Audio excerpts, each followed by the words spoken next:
나이가 들어감에 따라 젊은 시절 그렸던 삶의 모습과 실제 펼쳐지는 인생 사이에 차이가 있음을 깨닫는 순간들이 찾아오곤 합니다. 황혼기에 접어들면서 남은 인생의 서막을 어떻게 열어야 할지 깊은 고민에 빠지기도 하지요.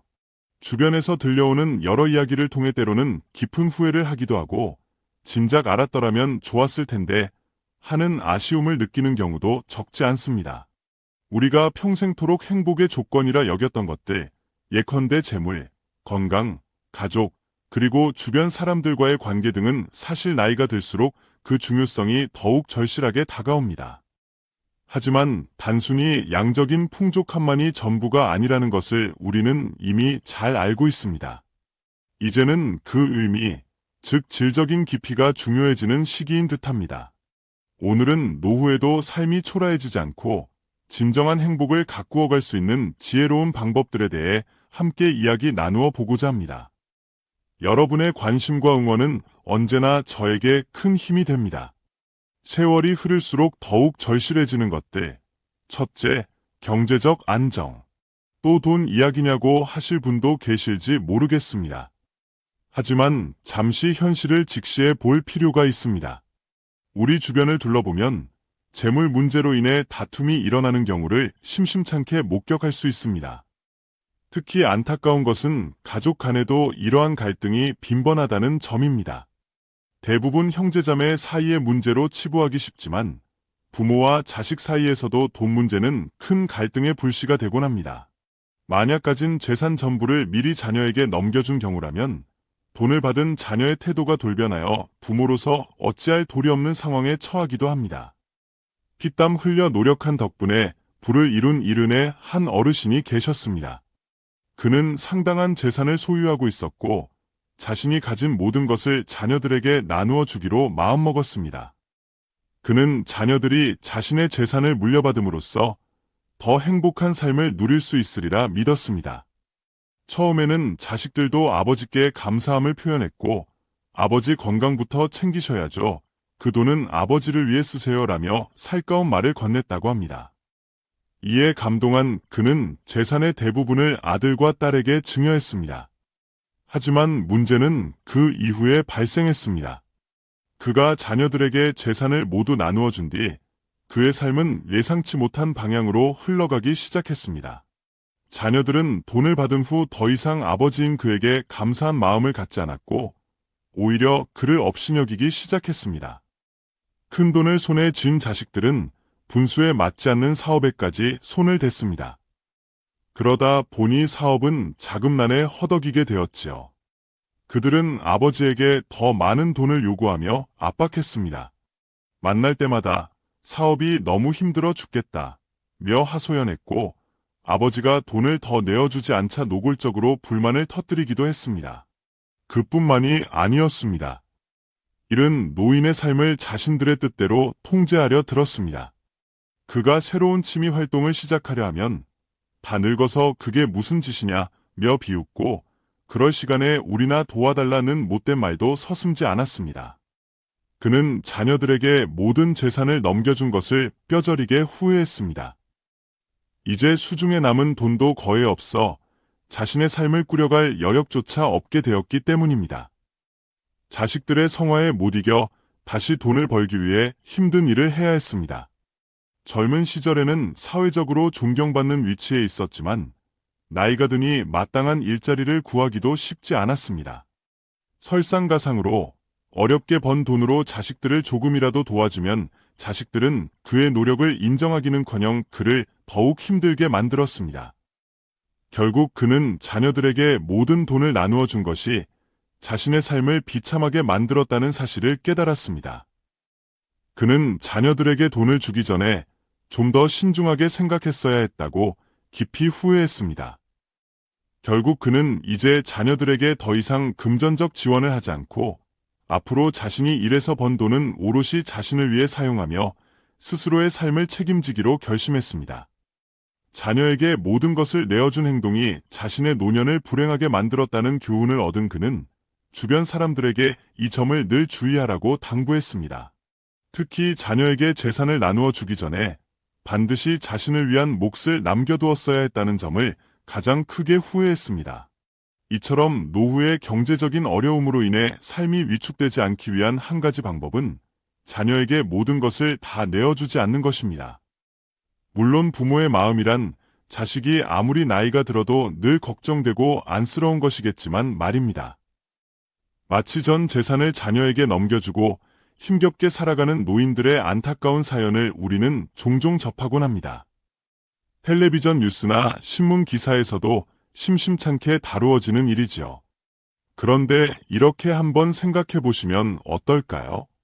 자녀에게 마지막 남은 재산까지 모두 물려주는 것은 어쩌면 그 재산과 함께 부모 부양이라는 무거운 짐까지 함께 얹어주는 것과 같을 수 있다는 것을요.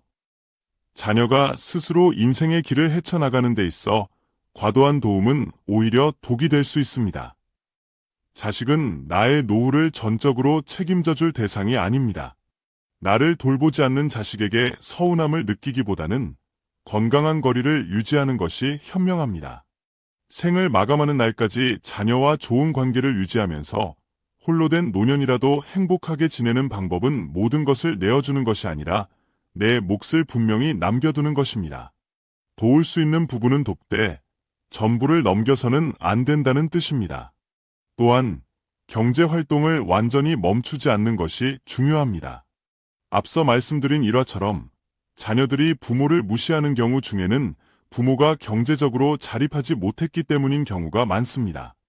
노후의 삶이란 보통 은퇴 이후의 삶을 의미하는데 이때 모아둔 자산의 유무와 관계없이 어떤 형태로든 경제활동을 지속하는 것이 바람직합니다. 이는 자녀에게 무시당하지 않기 위한 방편일 뿐 아니라 자신의 건강에도 매우 긍정적인 영향을 미칩니다. 집에만 머무르며 생산적인 외부 활동을 전혀 하지 않으면 뇌 기능이 빠르게 저하되어 또래보다 더 빨리 노화가 진행될 수 있다고 합니다. 이렇게 경제활동을 통해 얻은 수입으로 노후에 새로운 배움의 기회를 찾을 수도 있고 기존에 모아둔 자산으로 또 다른 수익을 창출할 수도 있을 것입니다. 물론 평생 다니던 직장을 나이가 들어 그만두게 될 수는 있겠지만 우리는 이제 100세 시대를 살고 있습니다. 심지어 120세까지 장수할 것이라는 전망도 있지요. 은퇴했다고 해서 모든 활동을 멈추고 가만히 있어서는 안 됩니다. 아직 건강하고 활동할 기력이 있다면 가벼운 일이라도 찾아서 하는 것이 필요합니다. 그래야만 당당하고 여유롭게 노년의 삶을 맞이할 수 있습니다. 어떤 분은 은퇴 후 마을 회관에서 어르신들께 서예를 가르치는 일을 시작하셨는데 집에만 있을 때보다 오히려 건강이 더 좋아졌다고 말씀하시기도 했습니다. 그것이 큰 돈을 버는 일은 아닐지라도 인생의 후반부를 즐겁고 보람차게 보내는 하나의 좋은 방법이 될 수 있습니다. 또한 노년기에는 예기치 않은 질병이 갑자기 찾아올 수 있다는 점을 항상 염두에 두어야 합니다. 그렇기에 어느 정도의 비상자금은 반드시 마련해 두어야 합니다. 아무리 건강에 자신 있던 사람이라도 갑작스럽게 병마와 마주하는 것이 바로 노년의 현실입니다. 모든 일이 계획대로만 이루어진다면 걱정 없이 살겠지만 인생이란 본래 뜻대로 되지 않는 일투성이입니다. 만약 갑자기 몸이 아파 경제적 어려움에 처하게 된다면 결국 자녀들의 도움을 받아야 하는 상황이 올 수 있습니다. 이때 자녀의 손을 빌리게 되면 서로 간의 관계가 여간 불편해지는 것이 아닙니다. 자녀에게 지나치게 큰 기대를 하기보다는 어느 정도 독립적인 관계를 유지하며 서로 존중하는 것이 필요합니다. 나이 들어 홀로 살아도 초라해지지 않기 위해 지켜야 할 두 번째 가치, 건강. 건강의 중요성은 아무리 강조해도 지나치지 않습니다. 건강을 잃고 난 뒤에는 아무리 후회해도 소용이 없습니다. 노년이 되면 돈보다 건강이 더 소중하다는 말씀을 많은 분들이 하시지요. 중년 시절 막대한 부를 쌓아 성공한 사업가로 명성을 떨쳤던 여든의 한 노인이 있었습니다. 그는 많은 재산을 소유했고 주변 사람들은 모두 그를 부러워했습니다. 그는 자신의 인생을 충분히 즐기며 살아왔다고 자부했지요. 그러나 안타깝게도 자신의 건강을 돌보는 데는 소홀했습니다. 젊었을 때부터 오로지 사업에만 몰두했기에 건강 관리는 뒷전이었습니다. 그는 매일같이 열심히 일하고 돈을 벌기 위해 엄청난 시간과 노력을 쏟아부었습니다. 오직 사업 확장과 사교 모임에 참석하는 것을 삶의 목표로 삼았지요. 그는 과도한 음주와 흡연을 일삼았고 운동은 거의 하지 않았습니다. 인생의 대부분을 누군가는 사치스럽다고 할 만큼 기름진 음식과 술로 채웠습니다. 건강은 결코 거짓말을 하지 않습니다. 시간이 흐름에 따라 그의 건강은 심각하게 악화되었습니다. 그는 고혈압과 고지혈증 같은 만성 질환을 앓게 되었지요. 하지만 그는 이러한 건강상의 문제들을 대수롭지 않게 여기고 계속해서 방탕한 생활을 즐겼습니다. 그러던 어느 날 그에게도 돌이킬 수 없는 심각한 일이 벌어졌습니다. 갑작스럽게 심장 발작을 일으켜 병원으로 급히 이송되었지만 결국 심각한 후유증을 안게 되었고 그의 삶은 완전히 뒤바뀌었습니다. 당연하게도 노년에 접어든 그의 건강은 점점 더 나빠졌고 이전처럼 활발하게 일할 수 없게 되었습니다. 수많은 의사를 찾아다니며 치료를 받았지만 그의 건강은 회복될 기미를 보이지 않았습니다. 한때는 큰 부자로 많은 사람의 부러움을 샀지만 망가진 건강은 되돌릴 수 없었습니다. 그동안 누려왔던 행복한 일상은 더 이상 존재하지 않았습니다. 자신의 삶을 되돌아보며 오직 돈 버는 데만 집중하고 건강을 챙기지 않았던 지난날을 그는 깊이 후회했습니다. 돈을 버는 것이 물론 중요하지만 건강이 없다면 그 어떤 것도 의미가 없다는 사실을 뒤늦게 깨달은 것입니다. 하지만 아무리 후회해도 이미 시간을 되돌리기는 어려웠습니다. 예전과 같은 일상은 꿈도 꿀 수 없게 되었기 때문이죠. 막대한 재산을 가졌기에 여러 종교시설을 찾아다니며 효율을 빌고 소원을 빌었지만 건강은 회복되지 않았습니다. 심지어는 용하다는 무속인을 찾아가 수천만 원을 쓰기도 했지만 건강은 여전히 악화될 뿐이었습니다. 자신의 지난 삶을 돌아보며 건강을 소홀히 했던 것을 그는 사무치게 후회했습니다. 물론 인생을 살면서 돈을 버는 것은 중요하지만 건강이 뒷받침되지 않으면 그 어떤 것도 진정한 가치를 지닐 수 없다는 것을 그는 절실히 깨달았습니다. 이제 더 이상 외전처럼 자유롭게 살 수 없었습니다. 그는 더 이상 일할 수도 없었고 화려했던 삶을 즐길 수도 없었습니다. 매일 약을 복용하고 엄격한 식이요법을 지키며 병상에 누워 지내야 했습니다. 체력이 현저히 약해져서 조금만 걷거나 무리하면 큰일이 나곤 했지요. 그는 이제 인생에서 더 이상 자유로운 존재가 아니었습니다. 좋아했던 여행을 떠나지도 못하고 친구들과 어울리지도 못하며 자신의 삶을 온전히 즐길 수 없게 되었으니까요. 건강을 잃고 나면 그때서야 그 소중함을 깨닫고 후회하게 됩니다. 갑자기 나타나는 증상들도 있지만 여러 가지 질병들은 우리가 미처 알아채지 못하는 사이에 서서히 다가오는 경우가 많습니다. 노후의 건강을 지키기 위해서는 몇 가지 실천 가능한 방법들이 있습니다. 첫째, 균형 잡힌 식습관을 유지해야 합니다. 영양가 있는 음식을 골고루 섭취하고 과도한 음주와 흡연을 피하는 것이 중요합니다. 현대인들은 과도한 스트레스에 시달리는 경우가 많습니다. 그러다 보니 무분별하게 음식을 섭취하는 경향이 있는데 이는 반드시 주의해야 합니다. 소식을 하는 것이 무병장수에 도움이 된다는 연구 결과도 많이 있지요. 또한 음주와 흡연을 단번에 끊기 어렵다면 점차 그 횟수를 줄여나가려는 노력이 필요합니다. 둘째, 규칙적인 운동을 해야 합니다. 예를 들어 걷기, 가벼운 조깅, 수영, 자전거 타기 등 다양한 운동을 규칙적으로 실천하면 건강을 유지하는 데 큰 도움이 됩니다. 이러한 운동은 근력과 유연성을 유지하고 심혈관 건강을 개선하며 정신 건강을 증진시키는 효과가 있습니다. 특히 걷기는 누구나 쉽게 시작할 수 있는 훌륭한 운동입니다. 걷는 동안 신선한 공기를 마시며 자연을 즐길 수도 있지요.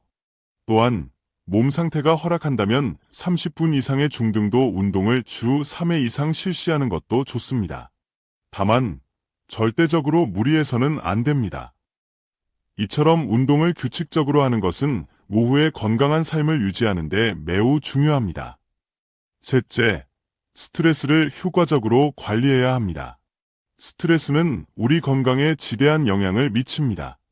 노화에도 큰 영향을 끼치지요.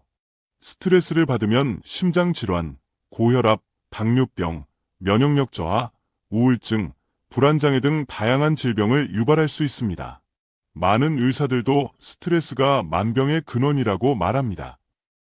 따라서 스트레스를 관리하는 자신만의 방법을 찾는 것이 중요합니다. 명상은 스트레스를 해소하는 가장 효과적인 방법 중 하나로 알려져 있습니다. 명상을 하면 뇌파가 안정되고 심신이 편안해지는 것을 느낄 수 있습니다. 또한 명상은 집중력과 기억력을 향상시키는 데도 도움이 됩니다. 나이가 들면 집중력과 기억력이 예전만 못하다는 생각이 들 때가 있는데 이때 명상을 꾸준히 하면 뇌 건강에 긍정적인 영향을 줄 수 있습니다. 요가 또한 스트레스 해소에 효과적입니다. 요가를 통해 몸과 마음이 편안해지고 근육이 이완되면서 스트레스를 해소할 수 있습니다. 요가는 유연성과 근력을 향상시키는 데도 도움이 됩니다. 태극권도 스트레스 관리에 좋은 운동으로 꼽힙니다. 아침 운동 시간에 태극권을 하는 분들을 종종 볼 수 있는데요. 태극권은 몸과 마음을 함께 단련하는 무술로 몸과 마음이 조화롭게 움직이면서 스트레스를 해소할 수 있습니다. 또한 균형 감각과 근력을 향상시키는 데도 효과적입니다. 이외에도 스트레스를 해소하는 방법은 다양합니다. 예를 들어 가벼운 산책, 음악 감상, 취미 생활, 가족과 함께 시간 보내기 등이 있습니다. 각자에게 맞는 스트레스 관리법을 한두 가지 정도는 꼭 가지고 있는 것이 좋습니다. 중요한 것은 스트레스를 관리하는 방법을 찾아서 꾸준히 실천하는 것이니까요. 넷째, 양질의 수면은 건강과 행복한 삶에 매우 중요한 역할을 합니다. 충분한 수면은 면역 체계를 강화하고 정신 건강을 유지하는 데 도움을 줍니다.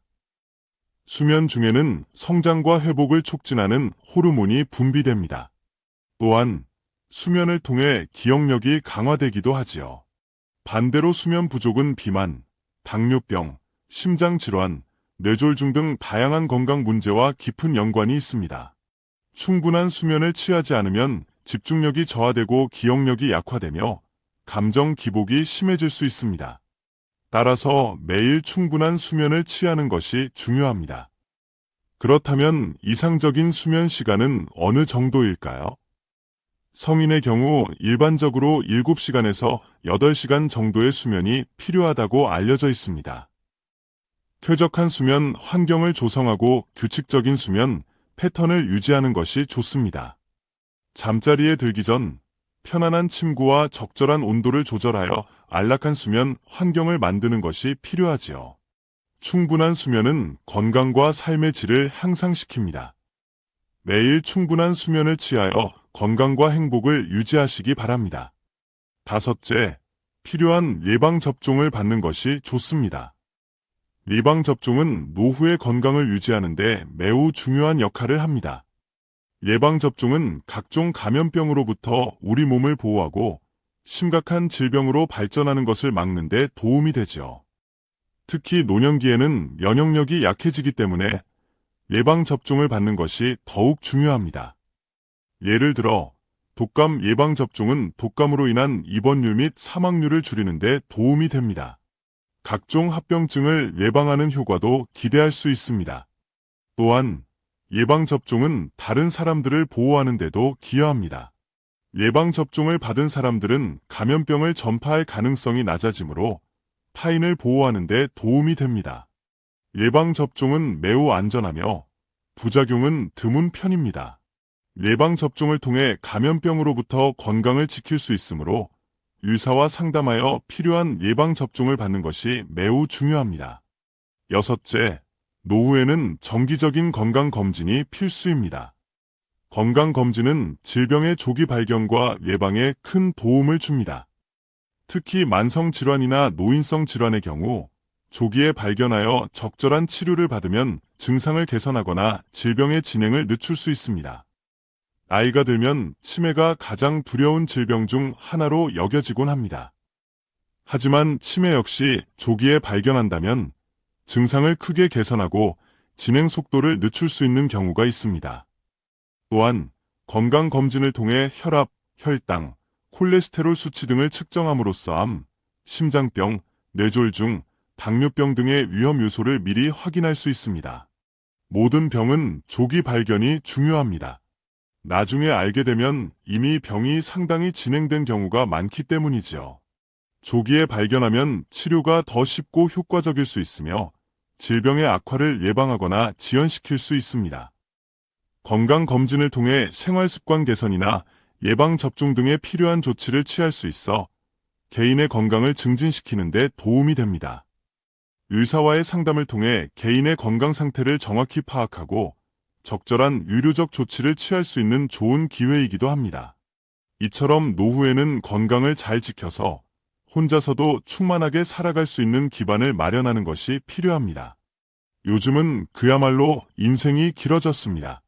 이왕 주어진 삶이라면 아픈 몸으로 오래 사는 것보다 건강하게 오래 사는 것이 훨씬 좋겠지요. 앞으로 40년 혹은 그 이상을 더 살 수도 있다고 합니다. 아프지 않고 건강하다면 병을 고치는 데 들어갈 돈과 시간을 아껴 편안하고 행복한 노후를 즐기는 데 사용할 수 있습니다. 살아보니 깨닫게 된 노년에 꼭 필요한 세 번째 요소, 취미.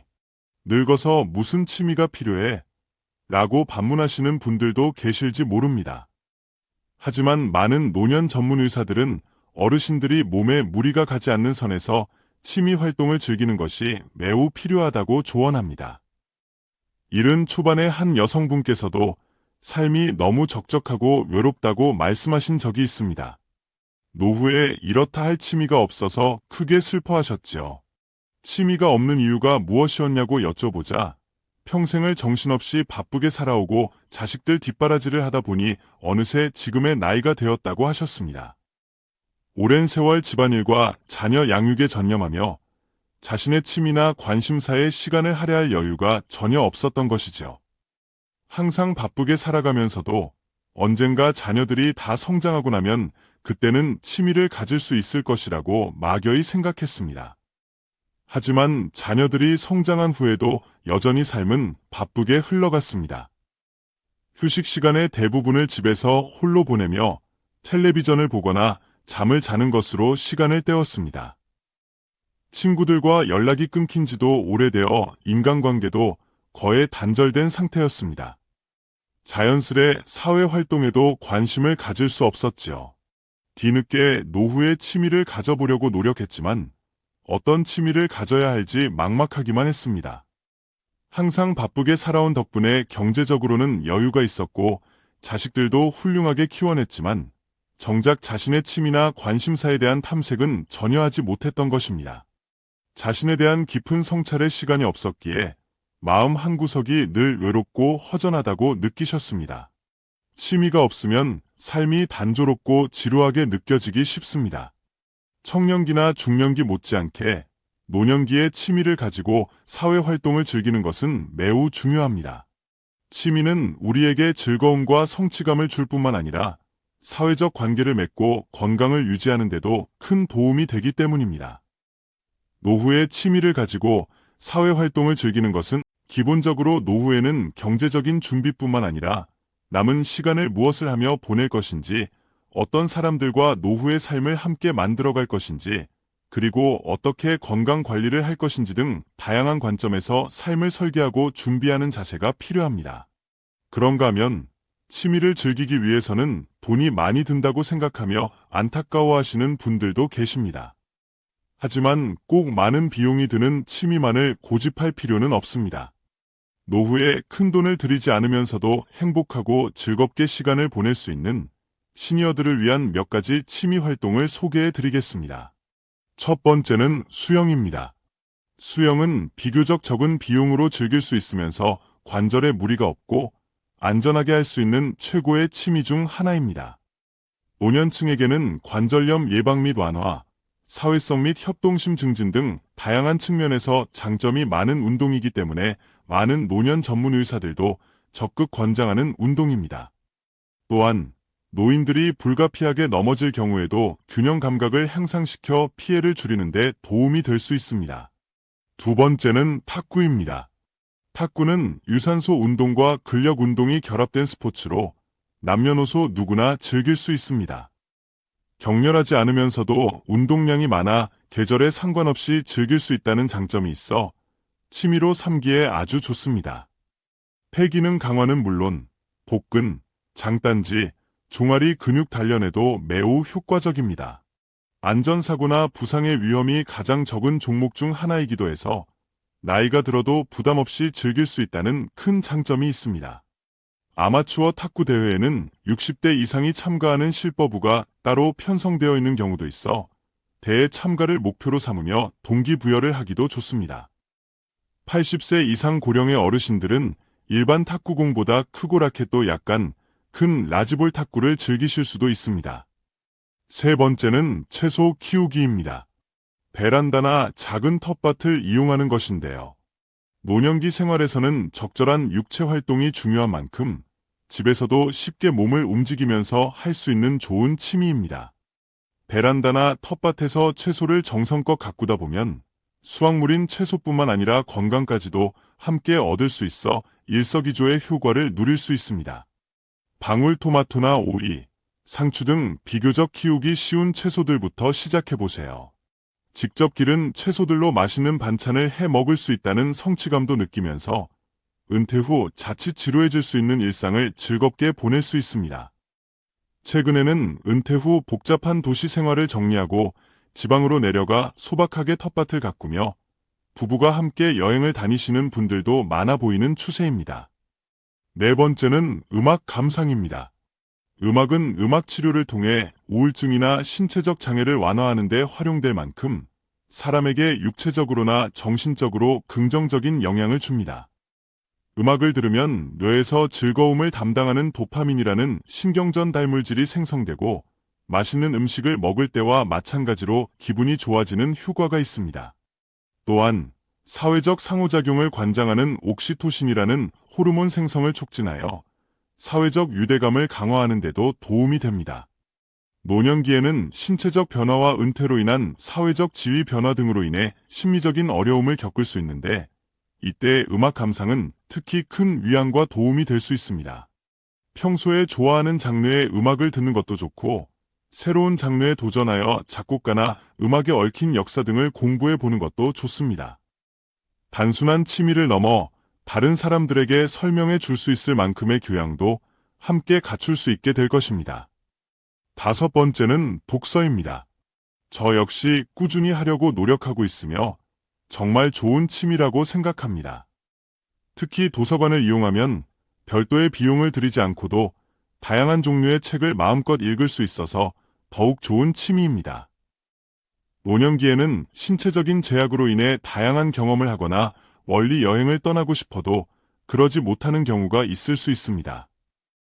하지만 책 한 권을 통해서라면 세상 어디든 갈 수 있으며 자신이 직접 경험해보지 못한 새로운 일들을 간접적으로나마 체험해볼 수 있다는 큰 장점이 있습니다. 책도 꾸준히 읽다 보면 책을 좋아하는 뇌로 만들어진다고 합니다.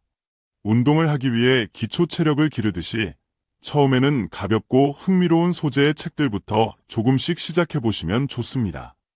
꾸준히 독서를 즐기다 보면 정신세계가 풍요로워지고 통찰력이 깊어지는 것을 느낄 수 있으며 이는 덤으로 얻는 소중한 경험이 될 것입니다. 또한 독서를 통해 새로운 분야에 대한 관심이 생겨 그것에 도전해보고자 하는 의욕이 솟아날 수도 있습니다. 새로운 동기를 유발할 수 있는 훌륭한 취미인 셈이지요. 여섯 번째는 요가와 명상입니다. 요가와 명상은 자신의 몸과 마음을 세심하게 살피고 편안한 휴식을 취할 수 있도록 돕는 최고의 취미 중 하나입니다. 아무래도 나이가 들면서 관절이 약해지고 근육량이 줄어들기 때문에 과격한 활동은 몸에 무리를 줄 수 있습니다. 하지만 요가를 하면서 다양한 자세를 취하는 것은 근육뿐만 아니라 뼈와 뼈를 연결해주는 힘줄과 인대를 부드럽게 당겨주고 강화하는 데 도움을 줍니다. 요가를 하면서 의식적으로 호흡을 조절하고 명상을 하게 되는데 이는 심장 박동수와 혈압을 낮추고 불안감과 우울증을 완화하는 데 효과적입니다. 요즘에는 집에서도 유튜브와 같은 온라인 플랫폼을 통해 요가 동작과 명상 호흡법을 쉽게 따라 할 수 있는 영상들이 많이 있습니다. 아침이나 저녁 등 자신이 편한 시간대에 일정한 시간을 정해놓고 하루의 일상적인 습관으로 요가와 명상을 취미로 삼는 것도 매우 좋아 보입니다. 그 밖에도 노후에 많은 분들이 즐기시는 취미로는 등산, 테니스, 자전거 타기 등이 있는데 이러한 취미들은 젊었을 때부터 꾸준히 체력을 길러오신 분들이라면 올바른 자세와 방법들을 충분히 익히신 후에 시작하시는 것이 좋습니다. 노후에 취미 생활을 즐기시되 자칫 위험하거나 몸에 무리를 줄 수 있는 부분들은 없는지 잘 숙지하시고 충분한 휴식을 취하면서 올바른 방법으로 즐기시는 것이 무엇보다 중요합니다. 인생 100세 시대가 전망되면서 은퇴 후에도 30년에서 길게는 50년의 세월을 더 보내야 한다는 말이 있습니다. 은퇴 후에 그 많은 시간을 어떻게 설계하고 채워나가느냐에 따라 인생 이모작의 행복이 갈린다고 해도 과언이 아닐 것입니다. 자신에게 맞는 즐거운 취미 생활을 찾으셔서 육체적 건강과 정신적 건강이라는 두 마리 토끼를 모두 다 잡으시기를 진심으로 바랍니다. 늙음은 삶의 과정 중 하나이며 결코 삶의 끝을 의미하지 않는다는 명언이 있습니다. 우리가 늙어가는 것을 시간의 흐름을 멈추어 막을 수는 없겠지만 늙어가는 방식을 어떻게 선택하느냐는 전적으로 우리 자신에게 달려 있습니다. 나이가 들어 노년으로 향하는 것을 두려워하기보다는 혼자서도 능동적으로 행복을 찾고 편안하며 성숙한 노년을 맞이한다면 그 또한 큰 기쁨과 복을 누리는 삶이 될 것입니다. 나이가 들수록 더욱 행복해지기 위해 우리는 늘 배우고 노력하는 자세를 가져야겠습니다. 오늘 제가 말씀드린 내용들을 각자의 인생에 지혜롭게 적용하셔서 인생의 아름다운 황혼기를 멋지고 힘차게 열어가시기를 기원합니다.